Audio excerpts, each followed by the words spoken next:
Dave Barry has been called the funniest man in America by the New York Times. He also won the Pulitzer Prize for commentary in 1988. But what he is most known for are the columns and 20 books of humor he has written, sending up everything from Congress to airline food.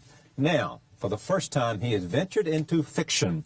His novel is called Big Trouble, and it is written what he calls the genre of the South Florida wackos. I am pleased to have him here on this program to talk about this book and other things. Welcome back. Thanks, Troy. Nice to have you. You were back with the crowd last time, were you not? I was here with Carl Hyacin and Elmore Leonard, and that was my single funniest moment on book tour was that, because that's when we had all written a book together. Each of us had written a chapter. That's right, I remember. And you asked Dutch Leonard the one question he didn't want to actually be asked, which is, Dutch, have you read this book? And he got this deer in the headlights. I remember. And we're going, just say yes. Say yes. But he couldn't say yes or next question. But that book, which was called Naked Came the Manatee, is how I ended up writing this book. Because the first chapter of that book I wrote, and Putnam liked it, and they said, would you like to write a novel? And I did, not realizing that the first chapter is the easy chapter, because, you know. And plus, whoever it was, your agent or the publisher, they didn't say you've got to create characters. Right. Characters. You know, you've got to have a story. Right. You've got to have sub-characters. Right. You've got to have plot, even. Yeah. Oh, my God, there's supposed to be a plot? They forgot to tell Dave these things. Yeah, no, that was the hard part, was the plot, coming up with a story. I mean, I'm used to writing jokes, you know, and I wanted it to be funny, but to think about what they were supposed to do. Fortunately, I live in Miami, which is a festering plot of a city as it is. Yeah. So just by drawing on things that go on daily in the city of Miami, I was able to piece together a plot. Notwithstanding the fact that you've been there for a while and you began writing for the Herald how many years ago? 20 years ago? Almost 20 years. Do you love that place? I mean, is that where you would choose to live? Yeah. If you could look at it from sort of a dispassionate observer's point of view? I would. I love Miami. I mean, it is not the planet Earth, and it's a little terrifying sometimes. Yeah. The people drive according to the laws of their individual country of origin. There is a tendency sometimes to express opinions by means of small arms fire, but all that to make your point. Like to signal in traffic even. Yeah, exactly. But having said all that, I still love it. I love the city. It's a lot of fun. Yeah, and you love the whole Latin thing? Yeah, my wife is Cuban, so I have the advantage, and it is a big advantage in Miami.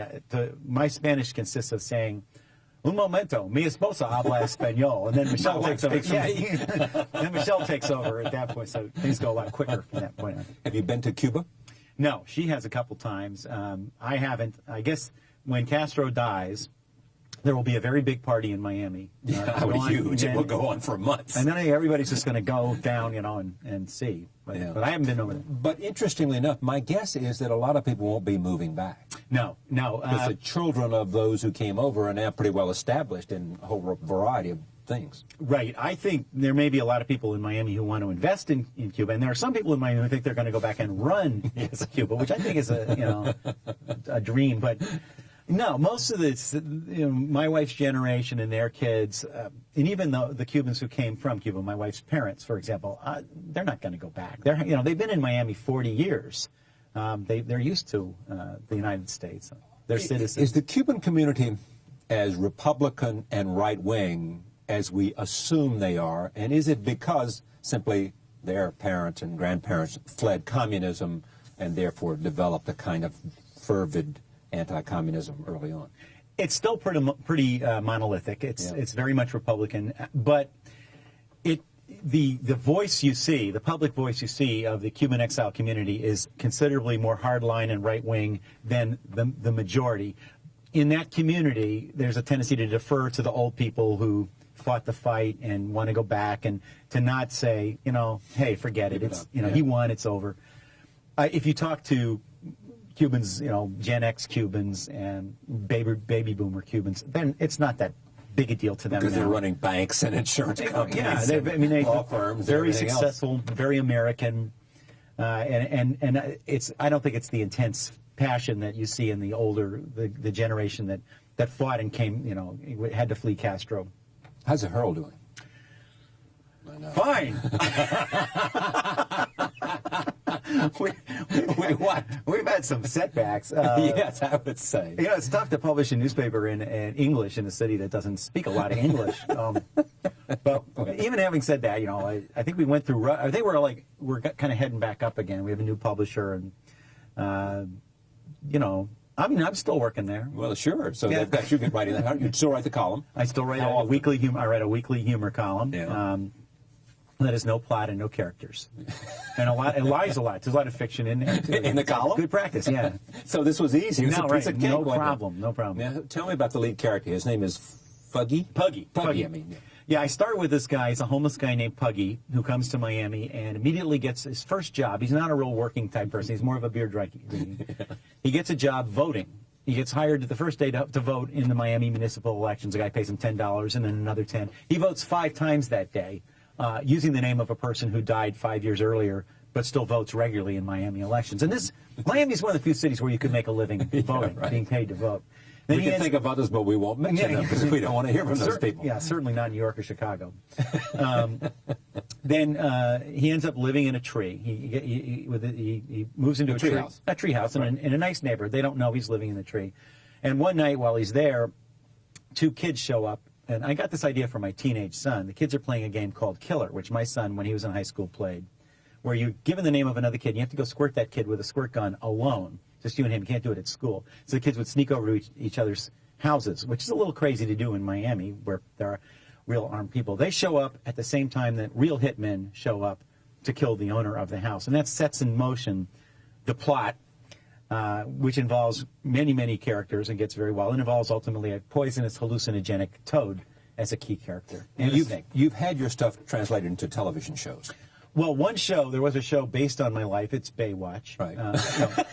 Didn't know that. No, yeah. You were Well, if I were to take off my shirt. You were the inspiration for Baywatch? Yeah, if I were to take off my shirt now, you would be amazed how ripped I am.